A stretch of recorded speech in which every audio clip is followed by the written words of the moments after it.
That afternoon, I was walking back to the office after lunch when I saw three men in navy suits standing around my desk.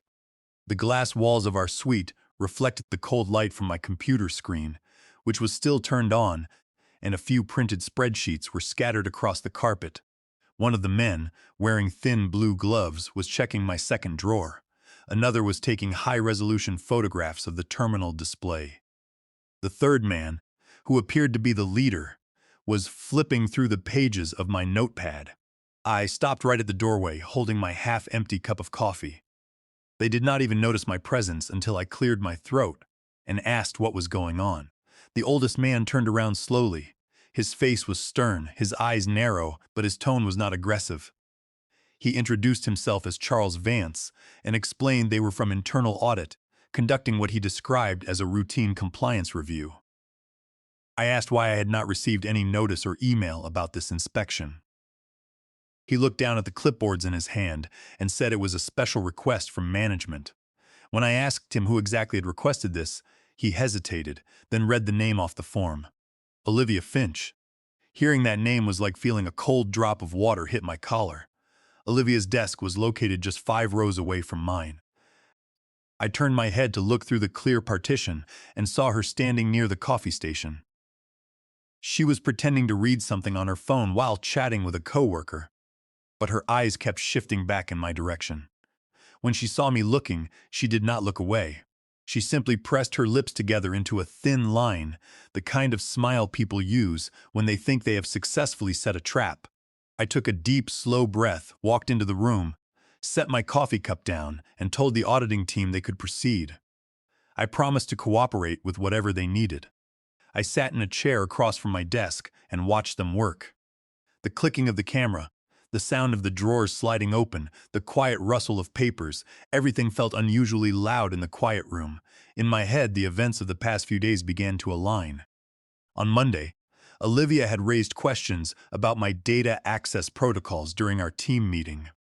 On Tuesday, she had lingered near my screen when I stepped away to print a document, offering a small, tight smile when our eyes met. She had been dropping hints for weeks, telling our director that the department needed younger, more aggressive talent who were not afraid to bend rules to hit targets.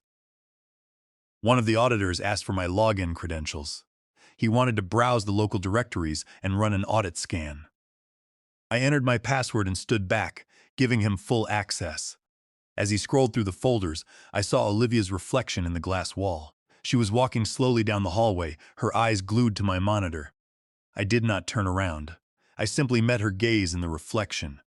She stopped for a brief second, then kept walking. I knew the company guidelines inside and out. 2 years prior, I had served on the regional security committee, so I knew that surprise audits were rare unless there was a specific written allegation of misconduct. This was not a standard random check. Someone had written a formal complaint and they had targeted me specifically. The lead auditor, Charles Vance, looked up from his screen. He asked if I had ever copied proprietary customer data onto external drives or private cloud systems. I looked him in the eyes and said I had not.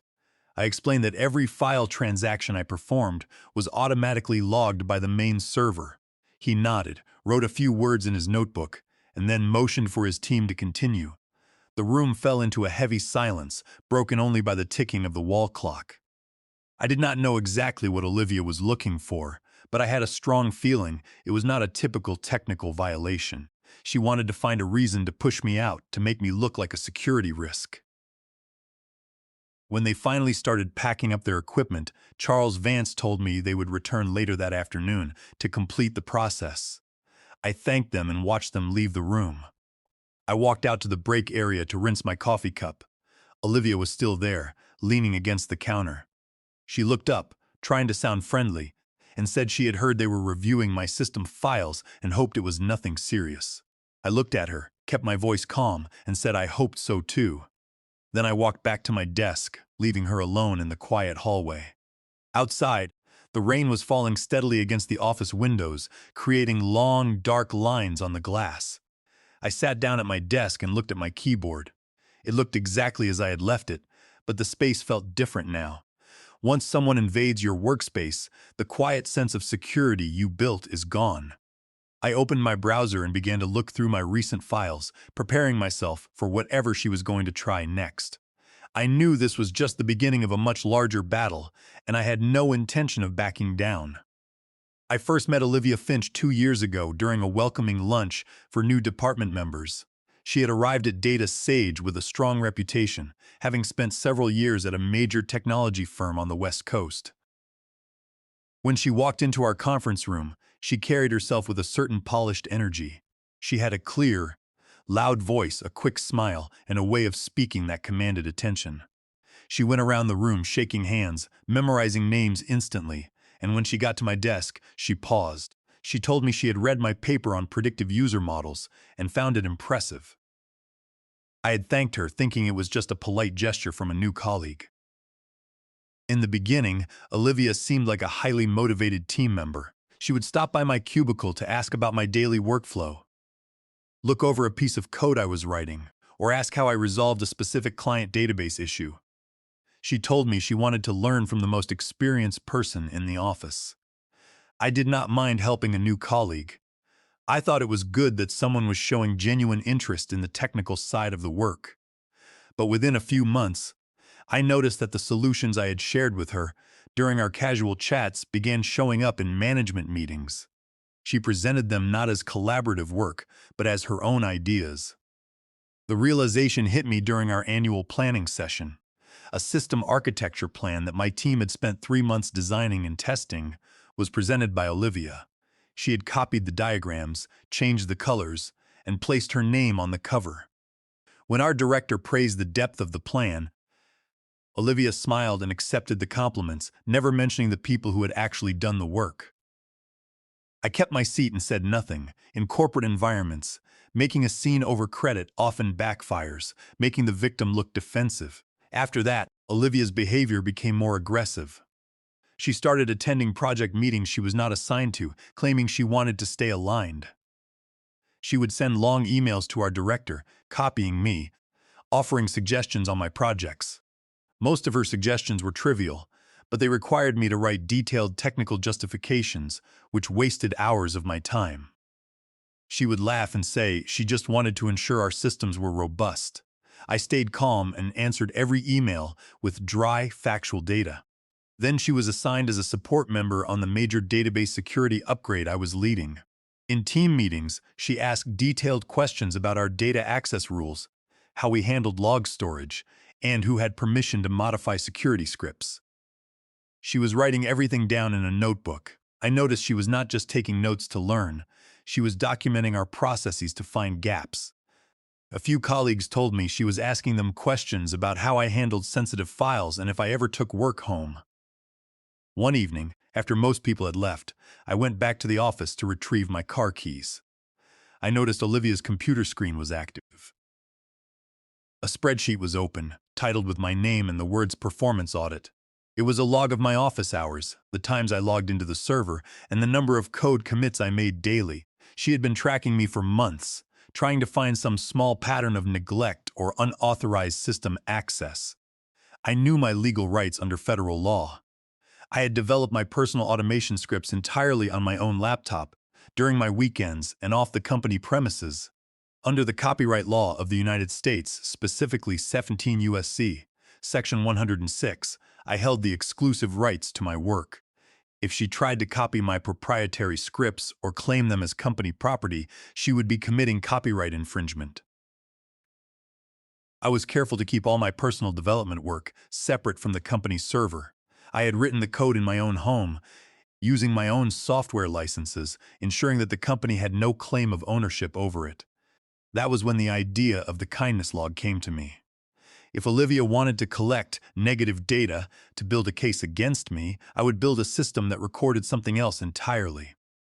I wrote a script that scans the public Slack channels and team emails for words of appreciation, encouragement, and support. Every time someone sent a message saying thank you or praising a colleague's work, the script recorded the timestamp and the initials of the sender and receiver. It was a simple automated way to map the positive connections in our department. Within a month, the log grew to hundreds of entries. When I looked at the data, I saw something remarkable. The quietest people in our office, The ones who rarely spoke in meetings were the ones constantly helping others behind the scenes, and then there was Olivia. In a list of hundreds of helpful interactions, her initials did not appear once. Not a single thank you sent, not a single word of appreciation received. She was completely absent from the positive life of the office. I kept the log saved on my secured drive, never intending to use it, but comforted by the fact that the data showed the true nature of our workplace, where quiet contributors kept things running while others simply chased praise. It was a Monday morning when the internal audit team returned to finalize their report. The lead auditor, Charles Vance, sat at my desk with two of his assistants standing behind him. Olivia had already arrived and was sitting at her own desk, pretending to review design documents, but her eyes were fixed on us.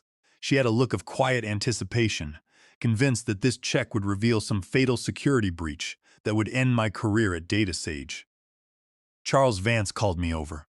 He pointed to his screen where the source code for my automated script was displayed. He asked me to explain the exact purpose of this program.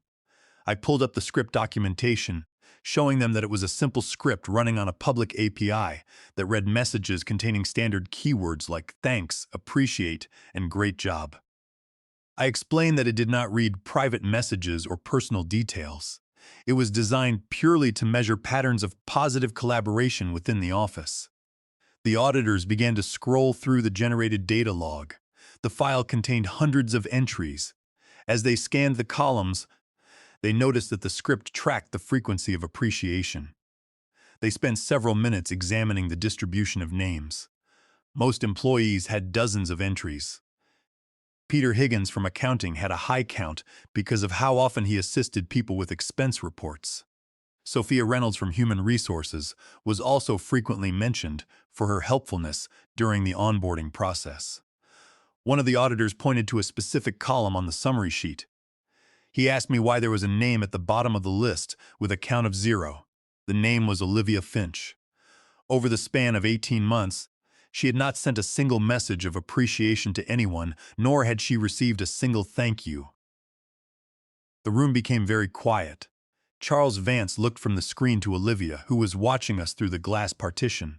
He wrote down the initials and the name in his final log. Olivia must have sensed that the audit was not going her way. The auditors were not finding any unauthorized downloads of client databases. Instead, they were looking at a report that documented her complete lack of positive contributions to the team. A few hours later, the audit team packed up their laptops and left the suite. Before leaving, Charles Vance gave me a brief nod, saying that my scripts did not violate any security policies since they used public logs, and they would file their report accordingly. He added that my ownership of the underlying script code, under 17 U.S.C. Section 106 was clear, as the code had been developed independently and the tool only interacted with public APIs. When Olivia saw the auditors leave without suspending my account, her expression turned cold. She realized that the very tool she tried to use to expose me had actually highlighted her own isolation within the team. The next morning, the office atmosphere began to change. Whispers started in the hallways, and people seemed hesitant to look at me. Sophia Reynolds stopped by my desk during lunch, looking concerned. She told me that Olivia had been telling the directors that I was running an illegal surveillance program on all employees. According to Sophia, Olivia was telling people that my database was tracking their private lives and assessing their job security based on how much they flattered me. This rumor was designed to turn the entire team against me. Olivia was using the fear of surveillance to destroy the trust I had built. She had even drafted a restructuring proposal for our director, claiming that our department was highly inefficient and needed to be reorganized. In her proposal, Olivia argued that a reorganization was necessary to cut costs. She suggested that we should eliminate several positions. Citing compliance and efficiency concerns, she went so far as to include references to federal labor regulations, specifically the Worker Adjustment and Retraining Notification Act, also known as 29 U.S.C. Section 2101, suggesting that the company could avoid the notice requirements for a mass layoff by restructuring our division gradually. I listened to Sophia, feeling a mix of anger and calm resolution. Olivia was no longer just attacking me. She was trying to use federal layoff statutes to threaten the livelihood of the entire team just to get rid of me. She wanted to create a sense of panic, making everyone believe that my kindness log was the tool that would be used to select who got laid off. She was manipulating their fears, claiming that those with low positivity scores would be the first to go under the proposed layoff plan. That evening, I sat at my desk long after everyone else had gone home. The rain had stopped, and the streetlights outside cast long shadows across the empty cubicles. I looked at the kindness log on my screen. It was full of real, honest moments of teamwork that had kept our department going through difficult projects. I refused to let Olivia twist this tool into a weapon of fear. I knew I had to make a decision. I could not stay silent and let her control the narrative. I had to bring the truth out in the open, where everyone could see it for themselves, and decide based on the actual facts. The next morning, I arrived at the office early. The morning sun was just beginning to hit the glass skyscrapers, casting long shadows across the empty streets. I sat at my desk and opened a new email. I addressed it to the entire department. The subject line was Project Transparency and User Consent. I did not want to defend myself. I wanted to lay out the facts. I wrote that the kindness log was a personal tool designed to study how positive language affects team collaboration. I explained the code in simple terms. I wrote that the script only scanned public Slack channels and team emails for words of gratitude. I made the entire source code public, hosting it on our internal repository. I explained that under federal copyright law, specifically 17 U.S.C. Section 106, I held the exclusive rights to the software. However, I was granting a free, open license to anyone in the company who wanted to run it or modify it for their own teams. I also added a clear opt-out option. I wrote that if anyone did not want their interactions included in the data, they only had to reply to this email, and their name would be permanently blacklisted from the scanner. I closed the email by thanking everyone for their daily support and for making our workspace a better place to be. When I hit the send button, I felt a physical sense of relief. I had taken the power out of Olivia's hands. The rumors could not survive in the light of complete transparency. The first response came within 10 minutes. It was from Sophia Reynolds from HR. She wrote that she found the project inspiring and suggested that we should integrate it into our official cultural initiatives. Then Peter Higgins from accounting replied, saying he loved the idea and wanted to help write a front-end interface for the data. He even offered to help set up a public dashboard where teams could see their positive interaction rates in real time. Throughout the day, more emails came in. Dozens of colleagues expressed their support. Many said that seeing the positive interactions laid out in numbers made them feel valued. Some even admitted they had been nervous when they heard the rumors, but now that they could see the code and the data, they realized they had nothing to fear. The narrative Olivia had tried to build was falling apart. Instead of fear, the office was filled with curiosity, and people were openly talking about how to improve their team communications. Olivia did not reply to the email. She stayed at her desk all day, staring at her monitor, her face pale. But I knew she was not finished. That afternoon, Daniel, a junior developer on my team, stopped by my desk, looking nervous. He told me that Olivia had been in a closed-door meeting with Director George Caldwell for over an hour.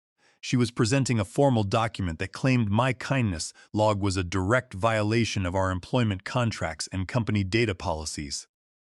She argued that because the script operated on the company's Slack channels, the company owned the data, and my refusal to hand over the master log database was a breach of fiduciary duty to the organization. She was trying to use legal threats to force the director to fire me. She claimed that by running this script, I had committed material breach of company policy and that my actions were void ab initio under our compliance framework, meaning my project should never have been allowed to exist in the first place and was invalid from the start. She wanted the director to seize my laptop and delete all my files immediately. I knew that she was grasping at straws. The Slack channels were public, and the script did not store any proprietary company data. Under my contract, I was fully allowed to develop personal tools as long as they did not use proprietary code. Since I owned the copyright to the script under 17 U.S. See Section 106. The company had no legal right to seize it. I spent the rest of the evening preparing my defense. I gathered my Git commit history, which showed that every line of code had been written on my personal laptop during weekends, outside office hours. I also compiled the compliance report that Charles Vance's team had prepared, which explicitly stated that my tool did not violate any security protocols or privacy policies. As I packed my things to leave, I saw Olivia standing by the elevators. She looked at me, her eyes narrow and filled with frustration. She was holding a bright red folder close to her chest. She whispered that she had seen my email, but warned me that the director would not tolerate employees running their own private databases. She said that compliance rules were absolute and that I would not be able to slide by on popularity. She claimed that my script was an unauthorized use of corporate infrastructure and would lead to immediate termination once the legal team reviewed her complaint. I met her gaze, smiled calmly, and told her that I looked forward to discussing the legal details with the director. I mentioned that all my files were backed up and that my copyright was fully documented. When the elevator doors opened, I stepped inside, leaving her alone in the quiet corridor, clutching her red folder. I was ready for whatever the next day would bring. On Friday morning, we gathered in the main conference room on the 14th floor. The room was cold, dominated by a large mahogany table and floor-to-ceiling windows looking out over the city. Director George Caldwell sat at the head of the table. Olivia sat on the left, her red folder placed neatly on the mahogany table. On the right sat Sophia Reynolds from HR and the lead auditor, Charles Vance. I took my seat next to Sophia. The atmosphere was formal and quiet. Director Caldwell opened the meeting by stating, "We were here to resolve a formal compliance dispute regarding internal data tracking." He turned to Charles Vance and asked for the audit team's final assessment. Charles Vance opened his folder and began to read from the official report. He stated that after a thorough technical and legal review, they found that my automated script did not violate any corporate policy or security regulations. He confirmed that the data collection was fully compliant with our privacy guidelines, as it only accessed public channels, and that my exclusive copyright over the software, under 17 U.S.C. Section 106 was valid since the code was developed outside work hours and off-premises. Then, Charles Vance projected the summary statistics on the screen. The charts showed a clear rise in positive communication and productivity across the department since the script had been introduced. The data was undeniable. But then the slide transitioned to the individual frequency chart. The audit team had compiled the list of all employees in our division. One column at the bottom of the screen stood completely blank. The name next to it was Olivia Finch. The silence in the room was heavy. Director Caldwell looked at the screen, then turned his gaze to Olivia. He asked her if she had any explanation for why she was the only employee in the entire division who had never sent or received a single positive communication over the past 18 months. Olivia tried to defend herself, her voice rising slightly. She argued that she did not believe in empty office praise and preferred to focus strictly on results. Director Caldwell shook his head. He pulled out a document from his drawer. He said that focusing on results did not justify a breach of fiduciary duty to the company. He revealed that the board had reviewed the unauthorized memo she had written proposing a department restructuring. In that memo, Olivia had outlined a plan to gradually eliminate several technical roles, explicitly referencing 29 U.S.C. Section 2101. The Worker Adjustment and Retraining Notification Act, to bypass notice requirements. She had attempted to use the threat of compliance violations to force layoffs and consolidate her own power. Furthermore, Director Caldwell explained that the emergency audit authorization Olivia had obtained against me was void ab initio. She had secured the signature by claiming there was an active data leak on my computer, which was a complete misrepresentation of the facts. Because the authorization was obtained through fraud, the entire SNAP audit request was legally invalid from the start. Director Caldwell told Olivia that her actions had compromised the integrity of the compliance department. He announced that the company was dismissing her restructuring proposal. Instead, they were launching my kindness log company-wide as an official initiative, and I would be promoted to lead the project. As for Olivia, she was being reassigned to the isolated technical maintenance division where she would have no oversight over other employees or team workflows. Olivia sat frozen, her lips pressed into a tight line, staring at the screen. The confidence she had carried for 2 years was entirely gone, replaced by a look of quiet disbelief. The meeting was adjourned, and the attendees left the room in silence. I stayed behind for a moment, looking out at the gray sky.